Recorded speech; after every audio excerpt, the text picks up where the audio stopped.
How to replace a 2018 Dodge Durango 4-button smart remote key fob battery. Now here's Sergeant Locksmith to show you how. Task is easy to do. You notice right here, you get the indentation. If you have your key ring attached, you will need to remove that. So let's go ahead and flip it over. You got your emergency key blade release. Pull that towards you. It is spring loaded. Set your emergency blade to the side. Notice you have the hole that it came out of, and you got that flat spot. That's where you're going to need a flat tip screwdriver.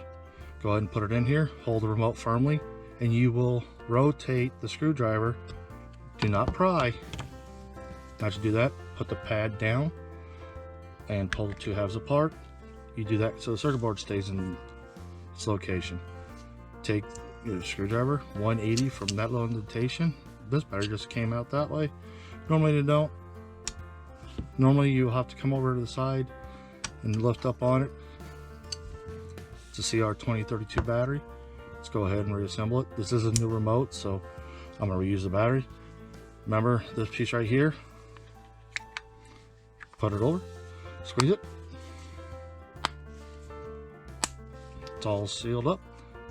There you go. You've changed the battery. Thanks again for watching. Let's be safe out there.